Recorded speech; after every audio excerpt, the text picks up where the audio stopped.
கர்த்தருடைய பரிசுத்த நாமத்திற்கு ஸ்தோத்திரம். இன்னைக்கு நம்ம கொலைசர் 1வது அதிகாரம் 26வது வசனத்தை தியானிக்க இருக்கிறோம். கொலைசர் 1:26 ஜெபத்தோடு இந்த செய்திக்குள்ளே கடந்து செல்லும்.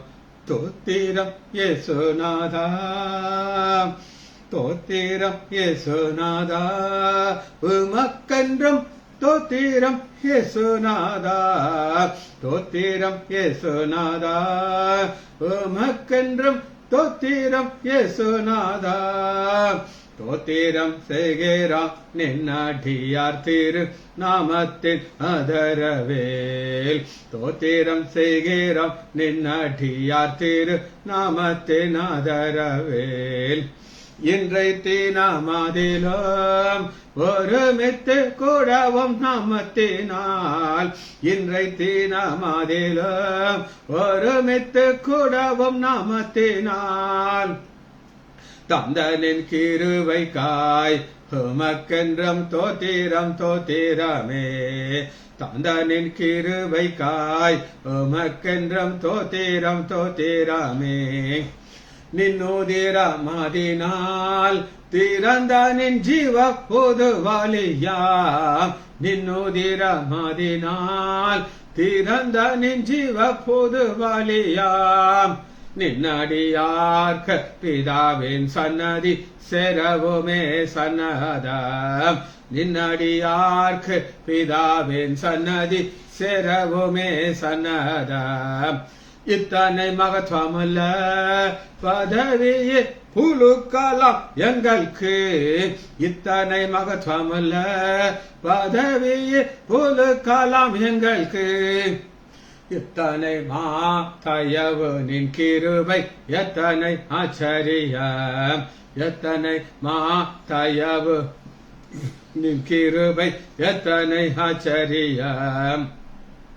வானர் தூதர் சேனைகள் மனோகர கீதங்களால் எப்போதும், வானர் தூதர் சேனைகள் மனோகர கீதங்களால் எப்போதும், ஓய்வின்றி பாடி துதிக்க பெறும் மன்னவனே உமக்கு, ஓய்வின்றி பாடி துதிக்க பெறும் மன்னவனே உமக்கு. நீரல்லால் எங்களுக்கு பரலோகில் யாருண்டு ஜீவநாதா, நீரல்லால் எங்களுக்கு பரலோகில் யாருண்டு ஜீவநாதா, நீரே ஆன்றி ஈகத்தில் வேறொரு தேற்றமில்லை பரணி, நீரே ஆன்றி ஈகத்தில் வேறொரு தேற்றமில்லை பரணி. இயேசுவின் நாமத்தினாலே ஜெபங்களை பிதாவே, ஆமென். கர்த்தருடைய பரிசுத்த நாமத்திற்கு ஸ்தோத்திரம். Selvi teacher praise Lord, Mariyal sister praise Lord, Daniel Rajesh praise Lord, Balasundari praise Lord. வாசிப்போமா கொலைசர் 1வது அதிகாரம் 26வது. உங்கள் பொருட்டாக தேவனால் எனக்கு அளிக்கப்பட்ட உத்தியோகத்தின்படியே நான் அந்த சபைக்கு ஊழியக்காரனானே. பவுல் தன்னை ஒரு ஊழியக்காரனாக சொல்லுகிறார். அந்த ஊழியக்காரன் சபையில என்ன செய்வார் அப்படின்னு ஜெபம் பண்ணுவார். பவுல் ஆண்டவர் தெரிந்து கொண்டது எதுக்காக தெரிந்து கொண்டார்னா, தனக்கு உபயோகமுள்ள ஒரு பாத்திரமாக தெரிந்து கொண்டார், ஒரு வெசல். அந்த வெசல் இவ்வளவு நாளும் பிரயோஜனம் இல்லாத வெசலா இருந்துச்சு, ஆண்டவருக்கு விரோதமாக வாழ்ந்துச்சு. ஆனா ஆண்டவர் என்ன செய்தார் அப்படின்னு கேட்டீங்கன்னா, தனக்கு பிரயோஜனம் உள்ள ஒரு பாத்திரமாக மாற்றி ஜெபிக்க வைக்கிறார். பவுலுடைய வாழ்க்கையில ஜெபம்ங்கிறது ஒரு பெரிய பவுண்டேஷன். இன்னைக்கு அப்படிப்பட்ட ஒரு ஜெபித்த ஒரு மனிதன், ஜெபித்து ஆண்டவர்கிட்ட ஆசீர்வாதத்தை பெற்றுக்கொண்ட ஒரு மனிதன் நம்ம பார்க்க போறோம். வாசிப்போமா? 1 நாளாகமம் 4வது அதிகாரம் 9வது வசனம், பக்கம் 509. 509 ஒரு நபர், யாபேஸ் ஒரு பேர். இந்த நாளாகமத்தில் ஒரு பெரிய ஸ்பெஷாலிட்டி என்ன அப்படின்னு கேட்டீங்கன்னா, இந்த புத்தகத்தை வாசிக்கும் போது இது ஒரு சந்ததி, இன்னார் இன்னாரை பத்தார், இன்னார் இன்னார் இன்னார் இன்னார் பார்த்தீங்கன்னா 3வது அதிகாரம் தாவீதுக்கு எப்ரோனிலே பிறந்த குமார் லிஸ்ட் இருக்கு. அடுத்து பாருங்க, எருசலேமில் பிறந்த, பாருங்க 5வது வசனத்தில் எருசலேமில் பிறந்த பிள்ளை. இப்படியே எழுதிட்டு இருக்கிற ஆவியானவர் திடீர்னு ஒரு சம்பவத்தை உள்ளது கஷ்டம் இன்டர்லூட் அவங்க சொல்லியிருக்கேன் பாருங்க. 4வது அதிகாரம் 8வது கோஸ் என்பவன் அனுப்பையும் இதெல்லாம் நம்ம வாய்க்குள்ள நுழையாது. பெற்றான். 9 யாபேஸ். யாபேஸ்ங்கிற ஒரு நபரை அன்னைக்கு நம்ம பார்க்க போறோம். யாபேஸ்க்கு என்ன நடந்துச்சு அப்படின்னு கேட்டீங்கன்னா, நான் துக்கத்தோடு அவனை பெற்றேன் என்று சொல்லி அவனுக்கு யாபேஸ் என்று பெயரிட்டான். என்ன ஒரு கவலை அப்படின்னு கேட்டீங்கன்னா, எல்லா குழந்தைகளும் பிறக்கிறதுக்கு முன்னாடி நார்த்தம் டவர் கிடைக்கும். ஓகே, நல்லா கேட்டுக்கோங்க. என்ன பிரச்சனை அப்படின்னு கேட்டீங்கன்னா, இந்த ஒரு குழந்தை, பச்சை குழந்தைங்க, இந்த குழந்தை வெளியில வரும்போதே அது தலையில ஒரு பெரிய ஒரு பாரத்தை மண்டையில தூக்கி போட்டுட்டாமா, துக்கத்தோடு இந்த பிள்ளையை பெற்றேன்னு சொல்லி. எத்தனையோ இடத்துல ஒரு குழந்தை பிறந்த உடனே எல்லாரும் கையில லட்டு வச்சுக்கிட்டு இருப்பாங்க. அது ஒரு உள்ள இருக்கும். குழந்தை பிறந்த உடனே வாயில லட்டு சாப்பிடுங்க, எனக்கு பையன் பிறந்தாங்க, லட்டு சாப்பிடுங்க, எனக்கு பையன் பிறந்திருக்கோம், ஐயோ வாயில திணிச்சு போடுவாங்க. ஆனா இங்க லட்டுக்கு பதில் ஒரு ஈட்டி அந்த குழந்தை மண்டையில விழுகுது. துக்கத்தோடு இந்த மகனை நான் பெற்றேன் என்று சொல்லி யாபேஸ் பேர் வைக்கிறார். ஏன் அப்படின்னு நீங்க கேட்டீங்கன்னா, எல்லாருக்கும் ஒரு ஃபேவரட் அப்படின்னு ஒண்ணு இருக்கும். ஃபேவரட்னா யாருன்னா, இப்ப எங்க அம்மாக்கு நான் ஃபேவரட். 3 பசங்க, 2 பொம்பளை பிள்ளை இருந்தாங்க. அத்தனை பேர்லையும் எங்க அம்மாக்கு யார் அப்படிங்கன்னு என்ன தான் சிஜி சிஜி சிஜின்ட்டே இருப்பாங்க. நானும் எங்க அம்மா சேலையை பிடிச்சிக்கிட்டே இருப்பேன். கிச்சன்ல தான் இருப்பேன். அம்மாவுடைய ஃபேவரட். அப்பா ஃபேவரட்ல எனக்கு அப்பா ரொம்ப பிடிக்கும். எனக்கு அப்பா என்னை ரொம்ப பிடிக்கும். ஆனா அந்த கம்பேர் பண்ணும்போது அம்மா தான் என்னுடைய ஃபேவரட். எனக்கு அந்த சிலாக்கியத்தை ஆண்டவர் கொடுத்தார். ஆனா யாபேஸ் பிறக்கும் போதே என்ன சொல்லி பார்க்காங்க, துக்கத்தோடு நான் பெற்றேன். இப்படி இருக்கலாம் சில ஸ்காலர்ஸ் சொல்றாங்க. பிறக்கிற நியூஸ் நேரத்துல அப்பா இறந்து போயிருக்கிறதுக்கு சான்ஸ் இருக்கு, உறுதியே தெரியாது, பாசிபிலிட்டிஸ். அம்மா என்ன நினைச்சிருக்கோம்னா, ஐயோ இது என் மாப்பிள்ளைய உயிரை குடிச்சிருச்சே அப்படின்னு சொல்லி ஒரு துக்கத்தோடு சொல்லியிருக்கலாம். எல்லாருக்கும் ஒரு ஃபேவரட் இருக்கும். ஏசாக்கு ஃபேவரட் யார் அப்படின்னா, ஈசாக்குடைய ஃபேவரட் யாக்கோபு கிடையாது, ஏசா தான். அவர் ஒரு நாக்குல டேஸ்ட் பார்க்குற மனிதன். ஆசிரியருக்கு முன்னாடி சொல்வாரு, நல்லா வேட்டையாடி வேட்டைக்கறி கொண்டா அந்த சாப்பிட்டுக்கிட்டே அப்படியே சாப்பிட்டுக்கிட்டே நினைச்சேன் உன்னை பிளஸ் பண்ண அப்படின்னு. இந்த ஏசாவுடையக்கு தெரியும் அப்பாவுக்கு வேட்டைக்கறினா பிடிக்கும்ட்டு எங்கெங்கெல்லாம் வேட்டையாட போறாரோ வந்து ஃபர்ஸ்ட் பெஸ்ட் பீஸ் போய் அப்பா கொடுத்துருவோம். ஃப்ரெண்ட்ஸ் 2 பேரும். யாக்கோபு அம்மாவுடைய ஃபேவரட். ஆனா யாபேசுடைய ஃபேவரட் யாருமே கிடையாது. அடுத்து பார்ப்போமா, மோசே. மோசேவுடைய ஃபேவரட் யார் அப்படின்னு நான் நினைக்கிறேன், மிரியாம், அக்கா. அக்கா கண்ணு ஃபுல்லா பெட்டியில தான் இருக்கும். என் தம்பி அங்க உட்கார், யாரு தூக்கிட்டு போறாங்க பார்த்துக்கிட்டே இருப்பான். அங்க போய் எல்லாமே அக்கா தான் எல்லாத்துக்கும். இப்படி ஒரு ஃபேவரட் இருந்துச்சு. தாவீதுக்கு யோனாத்தான்ங்கிற ஒரு ஃப்ரெண்ட். யோனாத்தானையும் தாவீதையும் பிரிக்க முடியாது. வேதம் என்ன சொல்லுதுன்னா, ஸ்திரீகளின் சிநேகத்தை பார்க்கணும். என்ன அர்த்தம்னா, கதை சொல்லணும்னு அவசியம் கிடையாது. பெண்களுக்காக ராஜ்யத்தை இழந்த எத்தனையோ பேர் இருக்காங்க, பெண்களுக்காக வாழ்க்கையை இழந்த எத்தனையோ பேர் இருக்கிறாங்க. ஆனா அதை கம்பேர் பண்றாரு, அதை விட டாப்பா இருக்கிறது. ஆனா இந்த யாபேஸ் பிறந்த உடனே என்ன கிடைச்சதுன்னா, பழிச்சு துக்கத்தோடு நான் இவனை பத்தி. இப்ப நான் வசனத்தில் வரையும் ஒரு சபையை பார்க்கிறோம். அந்த சபையில அநேக மக்கள் இருக்காங்க. அங்க ஒருத்தர் இருக்காரு, அவர்தான் பவுல். பவுல் சொல்றாரு, என்னைய ஆண்டவர் ஊழியக்காரராக்கினார். பவுல் வாழ்க்கையிலையும் இப்படிதான் நடந்துச்சு. ஆகாதவன் என்று ஆண்டவர் சந்திக்கிறார். சந்திச்சு அநேகருக்கு பிரயோஜனம் மாற்றுறார். யாபேசையும் அப்படித்தான் அநேகருக்கு பிரயோஜனமாக மாற்றுறது தான் அது. சரி, இந்த வசனத்தை வாசிக்கும் போது இன்னொரு வசனத்தை சேர்த்து வாசிப்போமா. இது போல ஒருத்தர் சோகமனார் பிறந்த நாள் அன்னைக்கு. யோபு 3வது அதிகாரம்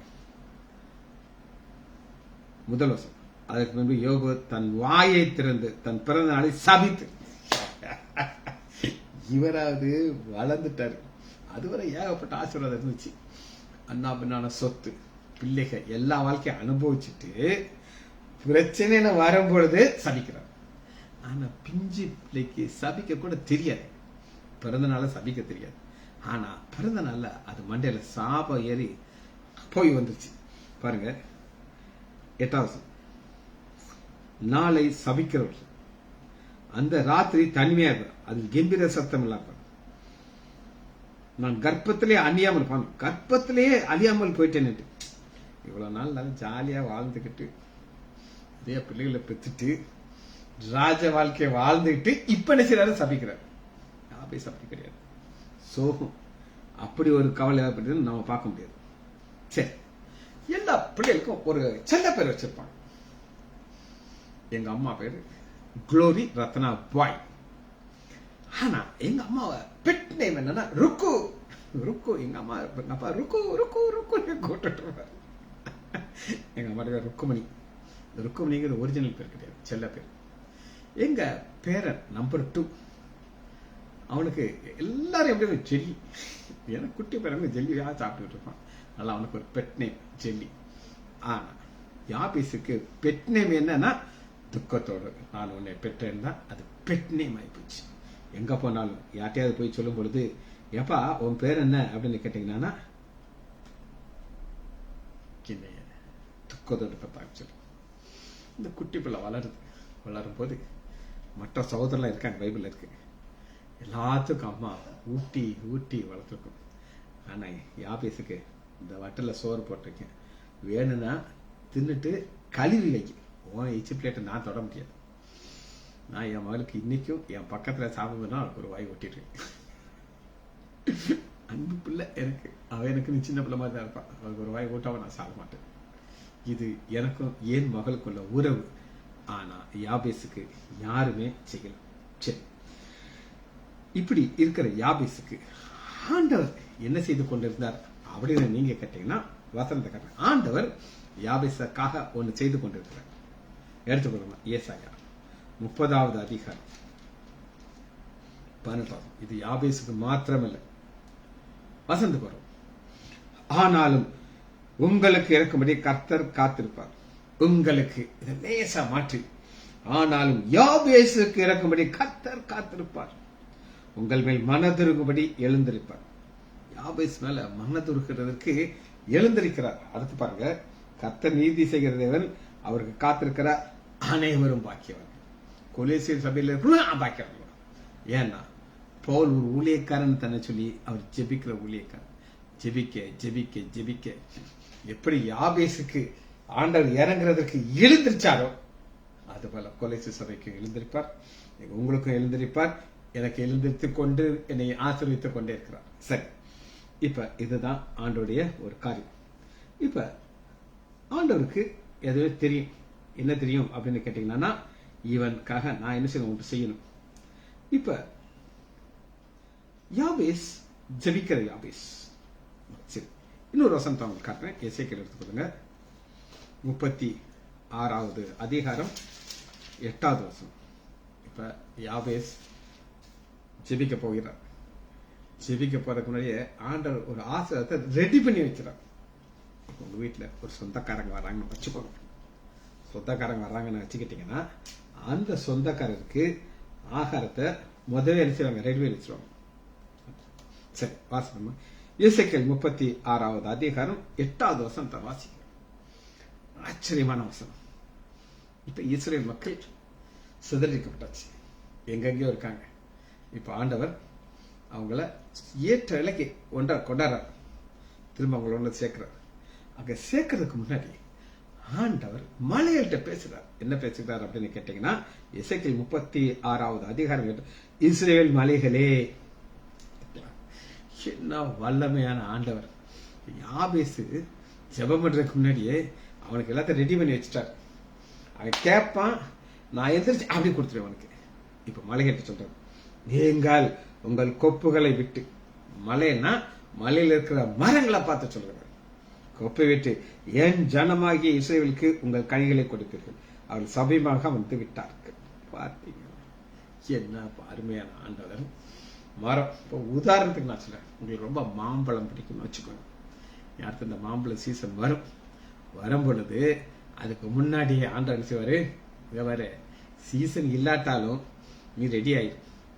என் பிள்ளைகள் இஸ்ரேல் மக்கள் எல்லா இடத்துலையும் சிதறடிச்சுப்பட்டாங்க. இப்ப வர்றாங்க, வரும்போது எப்படி நம்முடைய ஆண்டவராகிய இயேசு கிறிஸ்து அத்தி மரத்தை பார்த்து மாறையில ஒண்ணு சபிச்சாரு. அந்த நிலைமை உனக்கு வந்துடக்கூடாது. மரியாதையா மரியாதையா கொப்பை விட்டு கொப்பை உள்ள வச்சுட்டு இருக்காரு. வெறுங்கொப்பு வரக்கூடாது, அதுல கனி இருக்கணும். கனி இருந்து உங்கள் கனிகளை கொடுத்துரு.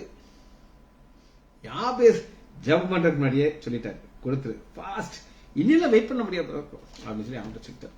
சரி, இப்ப கெட்ட குமாரன் அப்படியே தயங்கி தயங்கி வர்றான். எப்பா ஒரு வேலைக்காரனா வச்சுக்கோங்கப்பா, நான் பிள்ளையா இருக்கிறது தகுதி கிடையாது. அப்படியே பதுங்கி பதுங்கி ஓவர் ஸ்டாப்பா இருக்கிறேன். ஆனா தகப்பனார் ஓடி வர்றாரு. ஓடி வர்றது இருந்துச்சுன்னா நான் அவனை ஆசீர்வதிக்கிறேன். சரி, இப்ப வசனத்துக்குள்ள போகிறோம். 10வது வசனத்தை எடுத்துக்கொள்ளுங்க. 1 நாளாகமம் 4வது அதிகாரம் 10. யாபேஸ் இஸ்ரவேல் தேவனை நோக்கி, யாபேஸ் இஸ்ரவேல் தேவனை நோக்கி. இந்த இஸ்ரவேல்ங்கிற தேவன், அந்த பேர் முன்னாடி பேர் யாக்கோபு. யாக்கோபுங்கிற பேரை மாற்றி இஸ்ரவேல். யாபேஸ் ஜெபிக்கிறதுக்கு முன்னாடி அப்படியே பார்க்கிறார். நீ இப்ப பேர் புதுசா வச்சிருக்க, எனக்கு ஆண்டவர் புதுசா பேர் கொடுக்க போகிறார். நல்லா கேட்டுக்கோ. ஏன்னா இந்த இஸ்ரவேலின் தேவன் யார் அப்படின்னு, யாக்கோபின் தேவன். அந்த யாக்கோபு யார் அப்படின்னு கேட்டா எத்தனை ஏமாற்றம். ரொம்ப லேசா செய்யணும். ஒரு சிலர்லாம் பாத்தீங்கன்னா சில ஊழியக்காரர்கள் வருவாங்க, அப்படியே பேசி கீசி மட்டும் ஆட்டை போட்டு போயிடுவாங்க. அந்த மாதிரி இவரு ஆட்டை போட்டுட்டு போயிடுவார். அதனாலதான் ஆண்டவர் சொல்றாரு, ஒண்ணு நான் என்ன செய்ய போறேன், யசூரன் ஒரு பேர். யசூரன் இஸ்ரவேலுடைய செல்ல பேர், பட்ட பேர். அப்படின்னா அவனை மாத்தி கூப்பிடுறாருல, அதுபோல என்ன செய்வார், மாற்றுவார். இது அவருக்கு லேசான காரியம், கஷ்டமே கிடையாது. சரி, இப்ப ஒரு வசனத்தை நம்ம பார்க்க போறோம். கொஞ்சம் ஆழமான வசனம். ஓசியா 2வது அதிகாரம் 5வது வசனம் பக்கம் 1050. 1050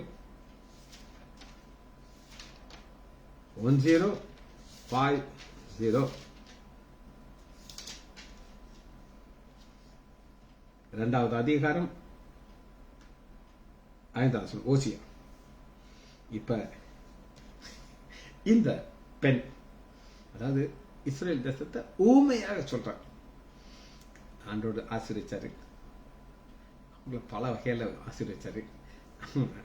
இந்த இஸ்ரேல் தேசம் ஆண்டரை விட்டுட்டு விக்கிரத்தை பிடிச்சு, விக்கிரத்து போறத ஆண்டர் ஒரு வீசி மார்க்கர் மாதிரி கம்பேர் பண்ண சொல்லுகிறார். பாருங்க, 2வது அவளுடைய தாய் சோரம் போனாள், அவளை கர்ப்பம் தரித்தவள் இச்சையான காரியங்களை செய்தாள். அப்பத்தையும் தண்ணீர் நிலத்தை கொடுத்து என் நேசர்களை பின்பற்றி போவேன் அப்படின்னு ஆண்டவர் பின்னாடி போயிடுச்சான். ஆகையால் இதோ உனக்கு வழியை முள்ளினாலே அடைப்பேன், அவள் தன் பாதையை கண்டுகிட்டு மதுளை எழுப்பேன். ஆண்டவர் சொல்ற, நீ போயிட்டேல, இனி நீ போகக்கூடாது, ஒரு மதுளை உண்டாக்கி. மதுள் வச்சா போக முடியுமா? முடியாது. அப்ப மதுள் வச்சுட்டு ஆண்டவருடைய நிலைமையை காட்டுறாரு. மதுள் வச்சுட்டாரு. 6வது அவள் தன் நேசர்களை பின்தொடர்ந்தும் அவளை சேருவதில்லை, அவளை தேடியும் கண்டுபிடிப்பதில்லை. அந்த மதுள் வந்த உடனே எல்லாத்தையும் பிளாக் பண்ண உடனே என்ன நடக்குது அப்படின்னு நீங்க கேட்டீங்கன்னா, நான் என் முந்தின புருஷனிடத்திலே திரும்பி போவேன், இப்பொழுது இருக்கிறதை பார்த்து நான் அதுங்க ஒரு காரியம் நம்ம நினைப்போம், இக்கரைக்கு அக்கறை பச்சை. ஜீவனுள்ள தேவன் தான் கொண்டு வந்தாரு.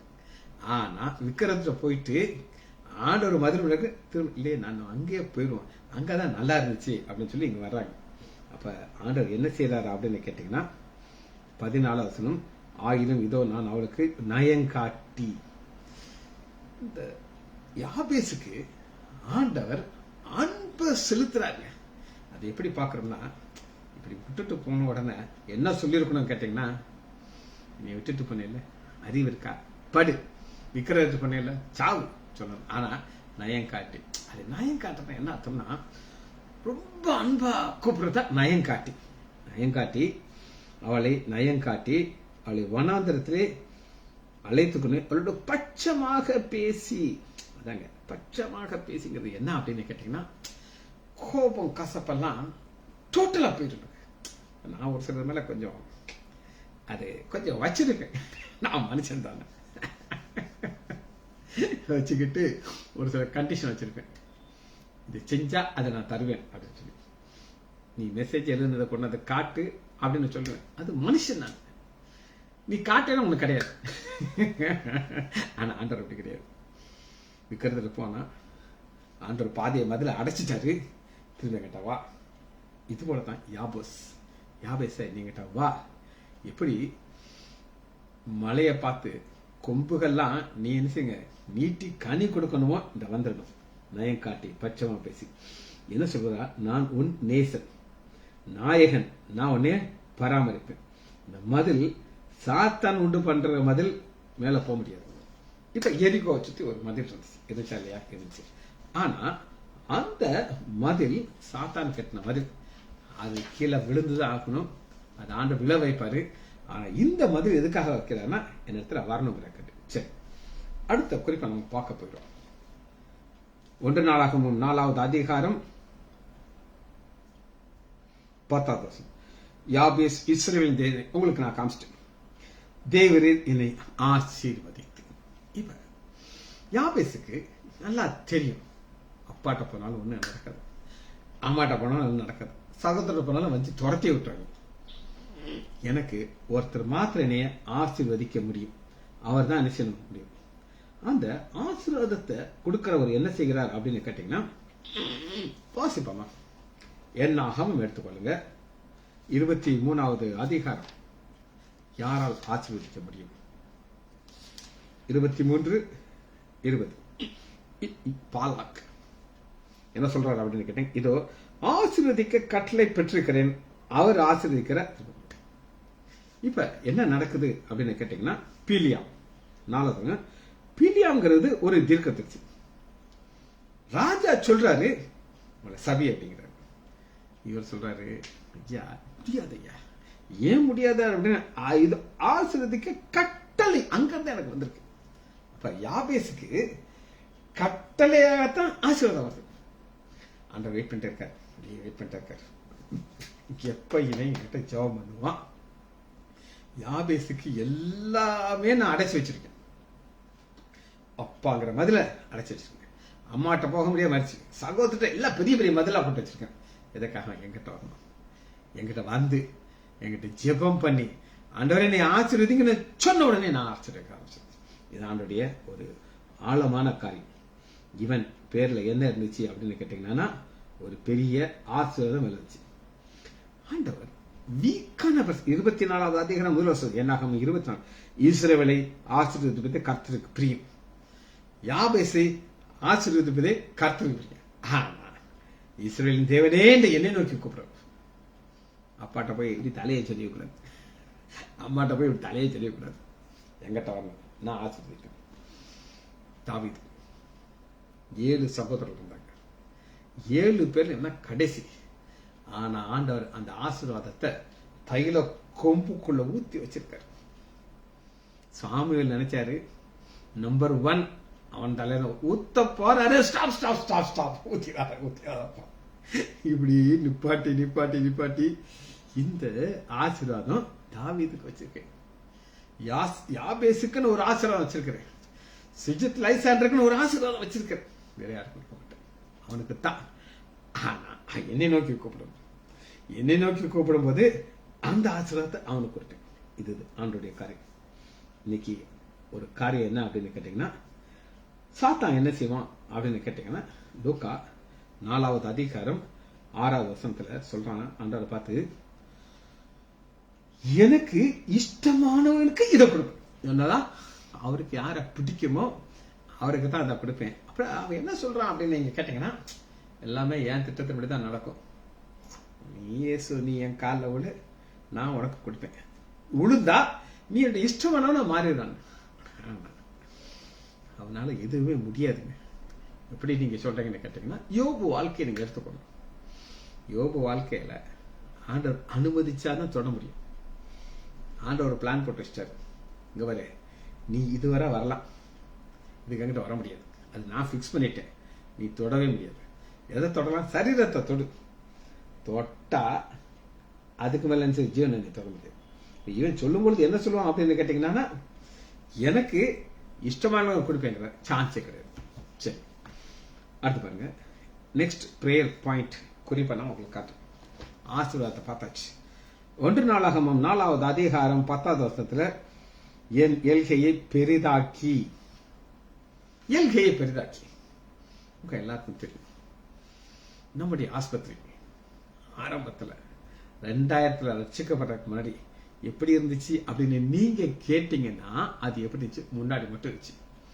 பின்னாடி ஒரு பேக்கரிக்காரன், அண்டன் பேக்கரிக்காரடைய வீடு. அதுவும் இந்த இந்த சந்து இருக்கு பார்த்தீங்களா, இங்க ஒரு சந்து அங்க ஒரு சந்து. இந்த சந்துல வேற வீடு, அந்த பக்கம் இன்னொரு வீடு. அப்புறம் ஆண்டவர் அந்த எல்கையை பெருசாக்கி ஃபுல்லா கொடுத்தார். அந்த பின்னாடி உள்ள வீட்டில் உட்காந்து நான் பைபிள் வாசிக்கிட்டு இருப்பேன். இந்த சைட்ல லீலா இன்ஜெக்ஷன் போட்டுக்கிட்டு இருக்கும். லீலாக்கெல்லாம் ஒரே குஷி, ஒரு பெரிய வீடு முழுது அவளுக்கு தான். அப்படியே எல்கையை பெரிதாக்கி அங்க போக வேண்டியது இங்க போக வேண்டியது அப்படியே சுத்தி கித்தி வந்துகிட்டே இருப்பாங்க எல்லாரும். அதெல்லாம் மறந்துருப்பாங்கன்னு நினைக்கிறேன். ஆண்டவர் எல்கையை பெருசாக்கிட்டு முன்னாடி அப்படி சுத்தி போனோம். எல்கையை பெருசாக்கி அந்த சேர்மன் ஹோட்டலுக்காங்க வீடை நம்ம கொடுத்து பெருசாக்கிச்சு. எல்கையை பெருசாக்குறது அவர் கரத்துல இருக்குது. ஆனா நீங்க ஜெபிக்கணும். ஜெபம் பண்ணாதான் எல்கை கிடைக்கும், இல்லைன்னா கிடைக்காது. இந்த எல்கையை பெருசாக்குறதுக்கு ஆண்டவர் என்ன செய்யறாரு அப்படின்னு கேட்டீங்கன்னா, ஏசாயா 26வது அதிகாரம் 15 வருஷம் 26:15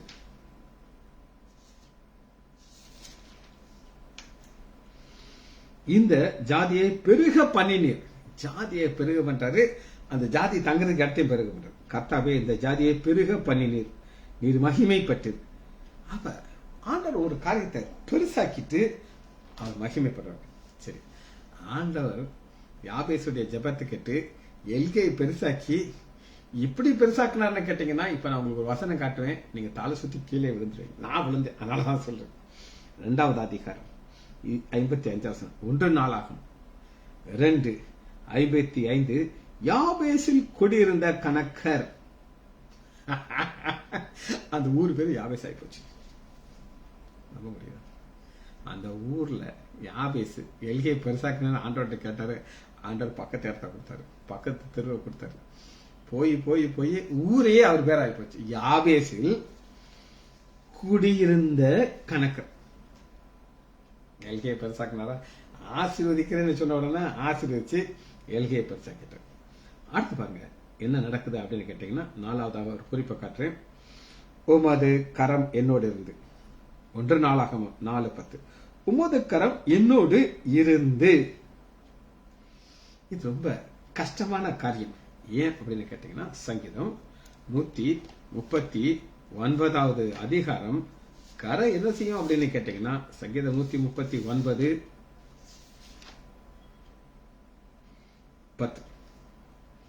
அங்கேயும் உமது கரம் என்னை நடத்தும், உமது கரம் என்னை பிடிக்கும். நடத்தும் பிடிக்கும்ங்கிற கரம் உங்களோட இருக்கணும். ஆனா இன்னைக்கு நீங்க காலையில எங்க போனீங்க, என்ன செய்தீங்க, அந்த கரம் என்ன செய்யும்? கேட்கும். நான் உன்னோட கூட வர முடியுமா? அது கேட்கும். அதனாலதான் அந்த கரம் யாபேசோட கூட இருந்து அவர் கேட்கிறார், ஆண்டவரே உங்களுடைய கரம் என்னோட இருக்கணும், என்னைய நடத்தணும், என்னைய பிடிக்கணும், நான் வழி தவறி போகக்கூடாது. இந்த கரத்தினுடைய ஆசீர்வாதம் இதுதான். அவருடைய கரம் கூட இருந்துன்னு சொல்லிட்டு அடுத்து என்ன கேட்கிறார் அப்படின்னு கேட்டீங்கன்னா, 5வது வசனம் பாருங்க. தீங்கு என்னை துக்கப்படுத்தாதபடிக்கு. அது துக்கப்படுத்திடுச்சு. எப்படி துக்கப்படுத்துச்சுன்னா, அது குழந்தை பிறக்குத உடனே அம்மா சொல்லிட்டா, துக்கத்தோடு நான் உன்னை பெற்றேன், தீங்கு வந்துருச்சு, ஒன்னால இந்த தீங்கு வந்துருச்சு. ஒரு அம்மா ஒரு டாக்டர் எங்க ஹாஸ்பிட்டல்ல ஒர்க் பண்ணிட்டு இருந்தாங்க. உங்களுக்கு கல்யாணம் ஆச்சு. கல்யாணம் ஆகி கரெக்டா 4வது நாள் அவங்க மாமனார் ஹார்ட் அட்டாக் வந்துருச்சு. ஹார்ட் அட்டாக் வந்தோன்னா அந்த பொண்ணு என்கிட்ட வந்து கதறி அழுகிறா. அவர் சொல்றா, சார் எங்க மாமனாருக்கு ஏதாவது ஆச்சுன்னா வாழ்நாளுக்கு என்னை மன்னிக்க மாட்டாங்க. இவ எங்க வீட்டுக்குள்ள வந்தா எங்க அப்பாவை முழுங்கிட்டான்னு சொல்லுவாங்க, நீங்க உதவி செய்யணும்னு சொல்லி. 20 வருஷம் இருக்கும். உடனே மதுரையில் அனுப்பணும். பல பல பல வருஷங்கள் அவர் உயிரிழந்து பேரம்பேத்திகள்லாம் பார்த்து தான் இறந்தார். அந்த பொண்ணுடைய இருதயம் எப்படி துடிக்குதுன்னா, நான் இந்த வீட்டுக்கு மருமகளா வர்ற நேரம் அவர் இறந்துட்டார்னா தீங்கு எப்படி நான் ஃபேஸ் பண்றேன், இதுக்கு அதுக்கு சம்பந்தமே கிடையாது. இந்த மருமகள் அதுக்கு வரும். ஆனா அதுதான் தீங்கு. அதனால நீங்க பாக்குறீங்க, இன்னைக்கு என்னுடைய பாரியத்தில் என்ன அப்படின்னு கேட்டீங்கன்னா, ஆண்டவர் என்ன செய்யறார் அப்படின்னு கேட்டீங்கன்னா, கனப்படுத்துகிறார். எப்படி கனப்படுத்துகிறார் அப்படின்னு கேட்டீங்கன்னா, தீங்கு என்னை விலக்கி உமது கரம் என்னோடு இருக்கு. இப்ப அவன் வேண்டிக் கொண்டதை தேவன் அருளினார். தீங்கு மேற்கொள்ளாம எப்படி அதை ஆண்டவர் காத்தார் அப்படின்னு கேட்டீங்கன்னா, நீங்க பைபிள்ல நல்லா தேடி பார்த்தீங்கன்னா, யாபேசுடைய சகோதரர்கள் பேரே காண். யாபேஸ் இருக்குது, சகோதரர்கள் இருக்குது, ஆனா பேரை காணும். இதெல்லாம் நான் என்ன நினைக்கிறேன் அப்படின்னு கேட்டீங்கன்னா, யாராவது ஒருத்தங்க போவாங்க, நீ யார் யா நீ? நான் இந்த யாபேஸ் அண்ணங்க. யாபேஸ் இல்ல, இந்த ஊரே அவரு வரல இருக்கு, அவங்க அண்ணன் நான் கேட்டு பாருங்க சொல்லுவாரு. நீ யாரியா? நான் யாபேஸ் மச்சாங்க. மச்சான் உன் பேரு? என் பேர்ல அவனுக்கு தெரியாது, ஆனா நான் மச்சான். என்னுடைய மாமியார் டாக்டர் சுகுணாபாய் பாப்புலர். நான் ஆட்டோல ஏறி டாக்டர் சுகுணாபாய் வீட்டுக்கு கொண்டு போய், சார் கூட்டிட்டு போறேன் சார், எனக்கு நல்லா அந்த இடம் தெரியும் சார். இந்த சுற்று வட்டாரத்துல எங்க போனாலும் டாக்டர் சுகுணாபாய்னா எல்லாருக்கும் தெரியும். காரணம், ஆண்டவர் அவர்களை மகிமைப்படுத்தினார், உயர்த்தினார், பாதுகாத்தார். கட்டேசி வர அந்த குடும்பத்திற்கு என் மாமியார் ஒரு ஆசீர்வாதமாக இருந்தார். இன்னைக்கு யாபேஸ் அப்படிங்கிற ஒரு நபரை ஆண்டவர் ஆசீர்வதிச்சார். வசனத்தை திரும்ப வாசிச்சு இந்த செய்தியை முடிக்கிறார். கொலேசியர் 1வது அதிகாரம் 26. உங்கள் பொருட்டாக தேவனுக்கு. எந்த கொலேசு சபையில யாபேசுக்கு மாதிரி வீக்கான மக்கள் இருக்க, அவங்களுக்காக எழுதப்பட்டிருக்கு. எனக்கு அளிக்கப்பட்ட உத்தியோகத்தின்படியே நான் அந்த சபைக்கு ஊழியக்காரனாகி ஜெபிக்கிறேன். மகா இறக்கமும் கருவேமல்ல பிதாவே வச்சிருக்கிறோம் ஐயா. யாபேசை குறித்து நாங்கள் தியானித்தோம் ஐயா. யாபேசை ஆசீர்வதித்த யாக்கோபின் தேவன் இன்று எங்களோடு இருக்கிறேன். ஒவ்வொருவரையும் உங்களுடைய கரத்திலே வைத்திருக்கிறேன். உங்களுடைய கரம் எங்களோடு இருக்கிறது. எங்களை ஆசீர்வதிக்கிறீர் ஐயா. எங்களை இம்மட்டும் வழி நடத்தின எபனேசர் இனியும் காத்துக்கொள்ளுங்கப்பா. பிள்ளைகளை என்னுடைய ஆண்டவராகிய இயேசு கிறிஸ்துவின் நாமத்தினாலே ஆசீர்வதிக்கிறேன். இயேசுவின் நாமத்தினாலே ஜெபங்களை பிதாவே. ஆமேன், ஆமேன், ஆமேன்.